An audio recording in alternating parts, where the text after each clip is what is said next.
What is going on, guys? My name's Jake, and by request, I've been asked to give a Death Knight rotation. I have no problem doing this, but there's one little thing I would like you guys to keep in mind. I am a weird Death Knight. There's no two ways about it. I do a lot of stuff that other Death Knights don't. I do lots that people say, oh, it's newbie, it doesn't work, you'll never do proper damage with that. And to them, I just show my big obliterate crit.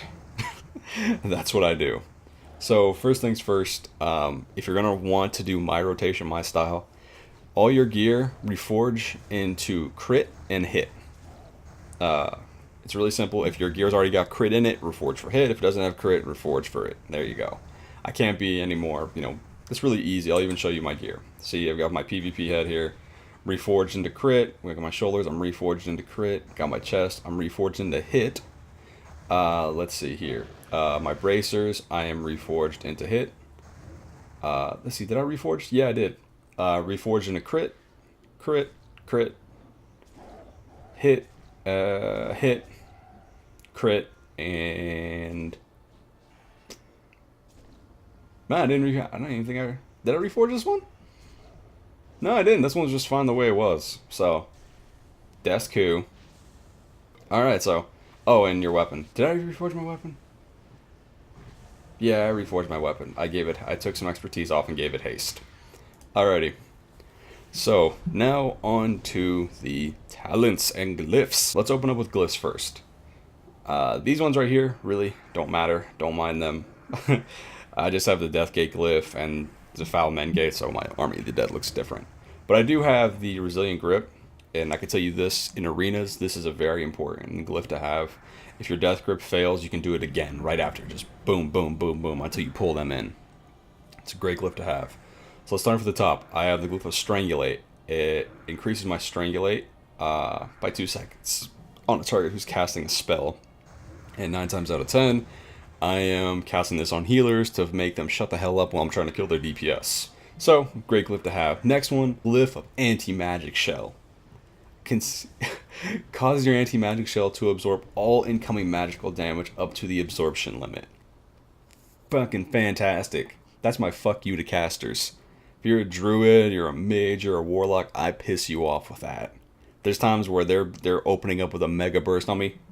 Click that. Oh hey, you did nothing. Next on, this one is a glyph you can actually substitute. I'm practicing, not really practicing, I'm testing out the glyph of Chains of Ice. It makes it so my Chains of Ice does actual damage. It does 150 frost damage, and depending on your attack power, how much it'll do. Mine doesn't hit like a truck. It's not too powerful. It hits for about 2k, which when you get right down to it is actually pretty good. So I'm not gonna say don't use it, but in arenas, I think I might be going back to using Death and Decay, which slows all people within its radius by 50%. It's a really powerful snare. So it's up to you on that one. I'm gonna just say the jury's still out. I'm not sure which I want to use.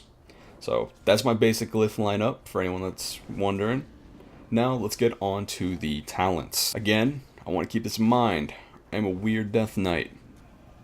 Remember that throughout this entire deal. I do things different, and they work. Remember that.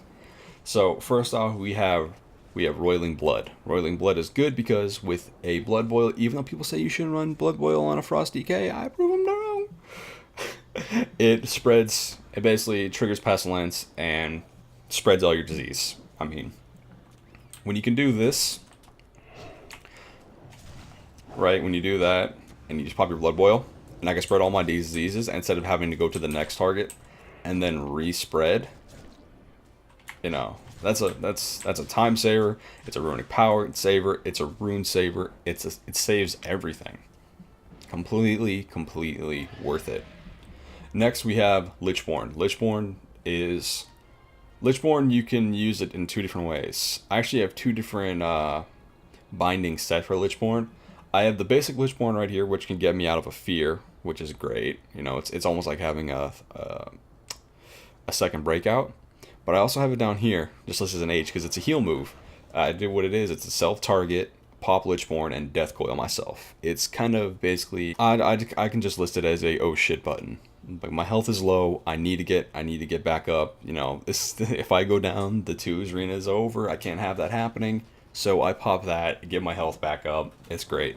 But if you are going to use that, if you are going to use that macro, which I'll actually I'll show you right now.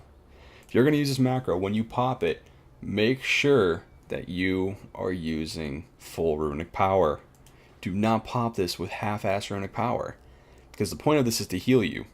And if you do not have enough runic power to cast a couple of death coils, meaning you'll need 80 runic power when needed, then you're just making it so you can't be feared, and you're just defeating the purpose of it.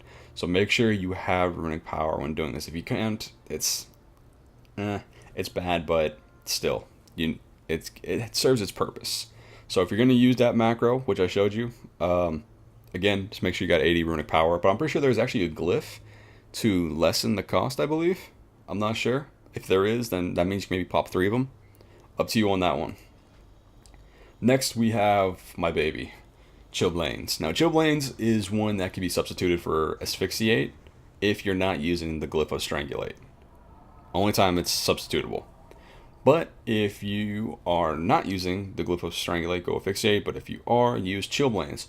Chillblains will, anyone who gets in your chains of ice, immobilized 3 seconds. Movement speed reduced by 50% for 10 seconds. That is huge, especially if you're going up against a hunter. A slow hunter is a fucking great hunter to deal with. It makes it so they can't jump away. You can easily death coil them back in, lock them right back up. It's great to have. I can't stress how good Chillblains. Next, we have Death Pact. Drain vitality from an undead minion, healing the Death Knight for 50% of his maximum health and causing the minion to suffer equal damage to 50% of his maximum health. So, take a look at your health, cut it half, and that's how much health you're going to get back. It's a lot.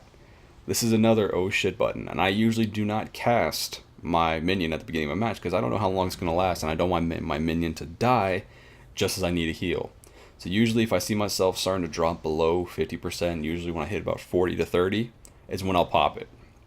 Gets me right back up into a high range and usually pisses off a lot of DPSs, which will make them want to spam cooldowns, and usually they already wasted them. So it's pretty good to have that, and that's why another good one to have for if you want to spam a lot of CDs is Blood Tap.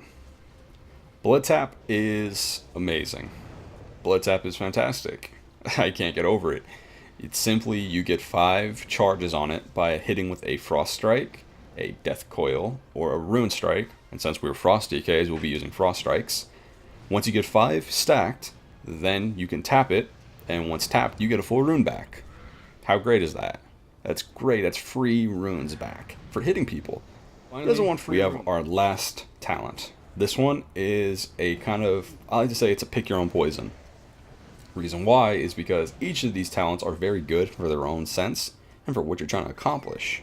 But taking one could really affect you in different situations than another. But myself, I like to choose Remorseless Winter. Surrounds the Death Knight with a swirling tempest of frigid air for 8 seconds, chilling enemies within 8 yards every 1 second. Okay, and once it stacks 5 times, boom, frozen. You guys have seen this.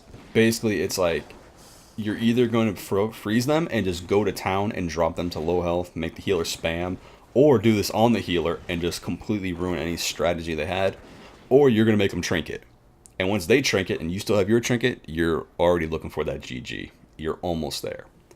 Now, if you don't want to use Remorseless Winter, Desecrated Ground, I will say, is the second best option. Gorfine's Grasp is more of a PvE or a RBG move, because it's a AoE death grip, essentially. But it also pulls friendlies. Keep that in mind. You might be ripping your healers right into the gut of everything, which is just no bueno. No bueno. But Desecrated Ground basically acts as a breakout. It's like your PvP trinket. So if you want more breakouts, then I'd say go Desecrated Ground. If you want to lock people up, you go Remorseless Winter. Pretty easy. So that's my talents. Now let's go on to the actual rotation. Alright. Now that we have the rotation, there's one thing I would like... Well, now that we're working on the rotation, I want to show you one thing really fast. Because this obviously isn't a move that the Death Knights use. This is my Do You Even Lift macro. It is my Strength Trinket, Outbreak, and Pillar of Frost. Now this is something you can easily pop out in the beginning of an arena and really just start unloading on your enemy. Or you can save it for about midway through, and when everyone thinks that your cooldowns are dead, then you can just unleash and quickly turn it around. And I mean quickly turn around and end it. So keep that in mind. If you want to make that macro, go right ahead. It's turned out to be really handy in a lot of situations for me. But rotation-wise, we're looking at this rotation as you are fighting another player who has a healer way back out of our death grip rotation, and so is your healer, so they can't be pulled. So it's you mono a mono against him. Now, here's one thing you can do to get the fight started in your favor. I like Howling Blast. Why do I like Howling Blast? Boom, look at what you're infected. You have Frost Fever, Physical Vulnerability, and Chillblains. So I just slowed him down, infected him, and made him take more damage. How fantastic is that? You start the fight with that, you already got DOT ticking on him, you slowed him, and you've got a consistent set of damage he's going to take. It's great. Now once you have your said target infected, you're going to hit him with Plague Strike. Plague Strike is going to do your dual infection, so now you have both Blood Plague and Frost Fever. Double damage. And why do you want to have both infected immediately? Is because your Obliterates. Obliterate is a 354% weapon damage plus 12.5% for each disease applied. Do the math, that's actually a lot of damage over time, so it speaks for itself. Now, mind you, training dummies are a horrible thing to test on because they don't give you the actual damage. Just know everything you will attempt will be just a little bit lower than what you're going to get in an arena. Keep that in mind. Although my crits do kind of hit hard like that on the reg, just saying, don't expect it. Howling Blast, Plague Strike, Obliterate so you run out of your runes, and once you have full runic power or Killing Machine does not proc, spam your Frost Strikes. Frost Strike, Frost Strike, Frost Strike. Can't stress it enough. Do it so you got 0 runic power, and that's when your blood taps are going to start coming in. Usually by then you will have a Obliterate ready, and when it's on the cooldown like it is now, pop it. Boom, you got it. Pop it again, you got another one. Refresh again, reapply disease. And that's how you start doing damage heavy out the gates. But let's go into another situation. You're facing double DPS, or you're facing a off-healing DPS. So you're going to have them both on you. A lot of people like to start off trying to eliminate the DPS as fast as they can, so if you're going to be a DPS with a healer, you're going to be the main focus for a few seconds at the start of the match until they figure out you have a healer going. So, one thing we can do automatically is pop the Trinket, which is also going to pop Pillar of Frost and Outbreak. So, our target right here, both infections. And since they're going to be right on you, you're going to be popping your Blood Boil. Spread disease fast. Since they're both on you, hit your Remorseless Winner. Now, if you see one starting to escape, who is still close to you, you Chains of Ice. Now, this is obviously before they get away. And one that's trying to get away, you're just going to Death Grip. He's trapped, I can't pull him. Aww. But you're just going to do that because once you have them both frozen, you're going to automatically know before the match even starts who your high priority target's going to be. And once you know who that target is, while they are frozen, it is time to give them hell. Unleash the beast all over the back of their fucking head. Oh, and of course, always pop your Horn of Winter. I'd probably be doing more damage if I did that. Bad tutorial is bad. I don't know what I'm doing.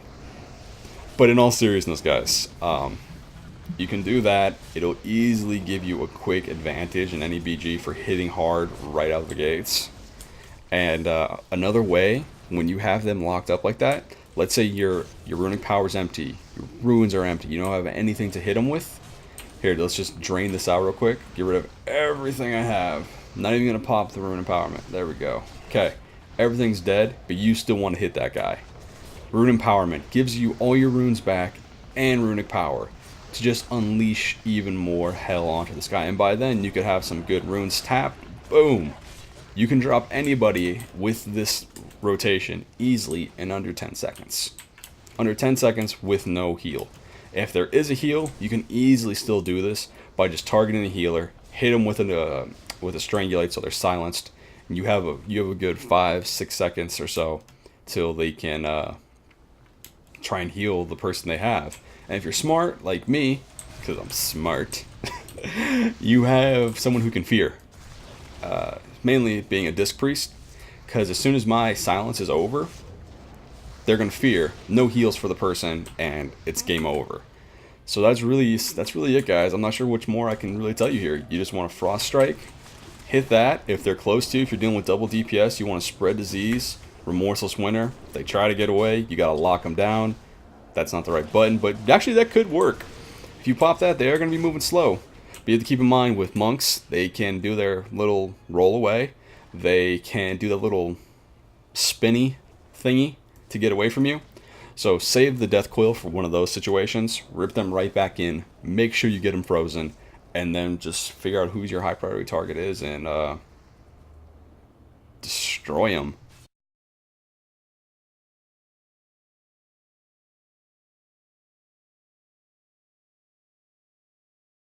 And oh, one final thing. If you're going up against a caster, have Dark Simulacrum. Have that move ready to go. And get ready to steal one of their attacks. It's always great to steal someone else's attack and hit them with it. Especially if you can kill them with it. I like to save it every now and then and try and kill a caster with their own move. It's very fun. And oh! Hold on. Speaking of casters.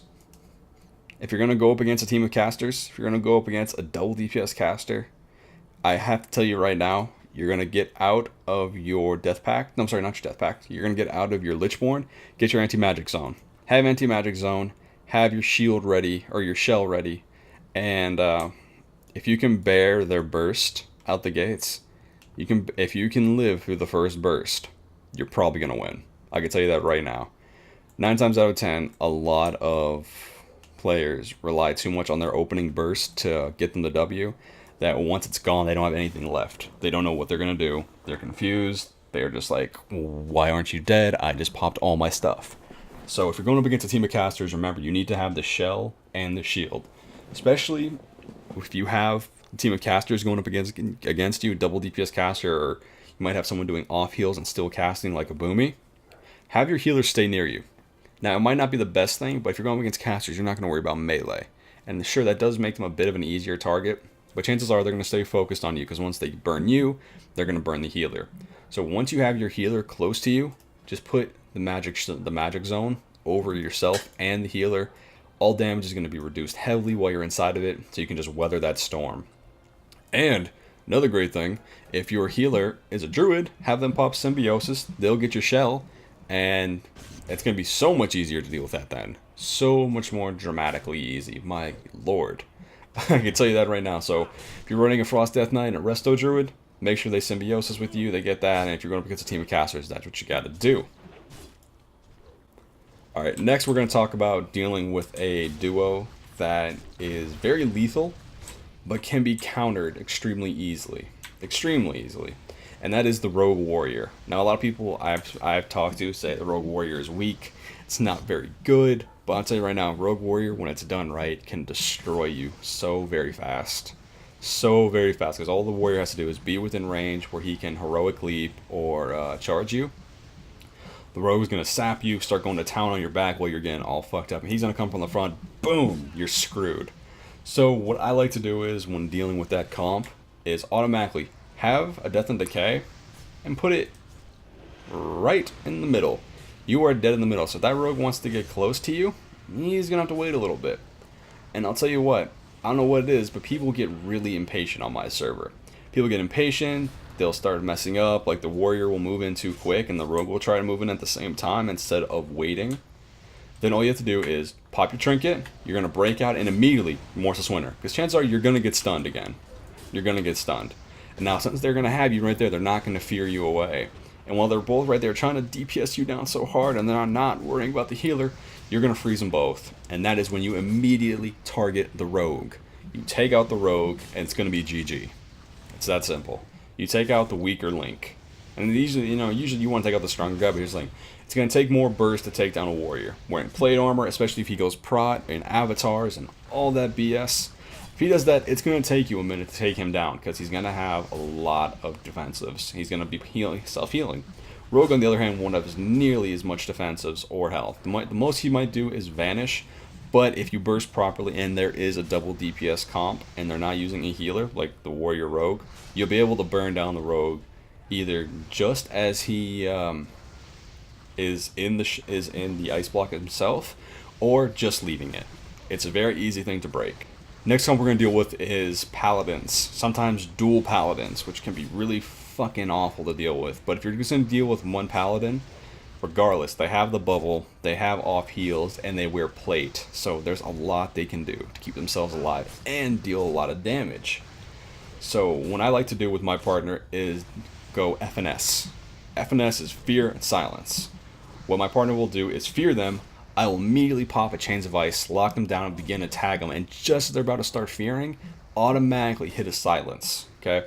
Once silenced, they're not going to heal. You continue to go to town. Now, let's say they live through that. Chances are they're going to be using a really big healing move, and it's going to have a cast time.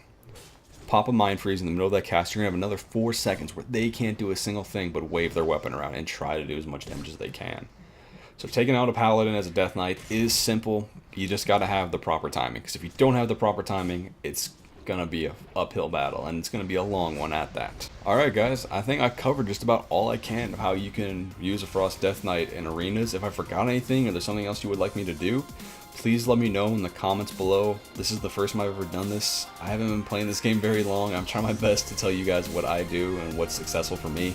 It's just, I don't know, it's awkward because I'm kind of used to being the noob. It's like, well, hey, if I go to this raid, what's the mechanics? Or, oh, what is that? Is that a holy pally? What does he do? You know, for me, I'm still new to the game. I'm still new to the game, but if this rotation and all the information I've given you is effective and it helps you in your PvPing, then great. I'm glad I could help you out, and if it did, I'm sorry. Tell me what I could do to change it, and I will make another video ASAP. So that's it, guys. I hope that I gave you a not so complicated or janky Death Knight rotation setup. Yeah, so if you liked the video and it helped you out, go ahead and leave a like below. If there's something you say you would like to see changed or me to try out, go ahead and leave a comment as well, or just leave a comment in general, just about anything, what you want to see coming up. And before the video ends here, before I give you guys the final little saying here, I want to let you know that it is November 6th. Right there is when I'll be playing another game on my channel. Call of Duty Black Ops 2. I will be playing it. I will be playing it on PS3. At the end of this video, there's going to be a black screen. I'm going to pop my PSN right there. You can go ahead and add that. I haven't been on in a while because my TV's been broken, but it's going to be getting fixed. I'm going to be playing Black Ops. So you can go ahead and send me a friend request if you play on the PlayStation Network, and we will pwn all the noobs in Black Ops 2. So guys, hope everything was helpful. That is all I could say. I hope it helps, and I hope I don't look like an idiot. So have a good one, you guys.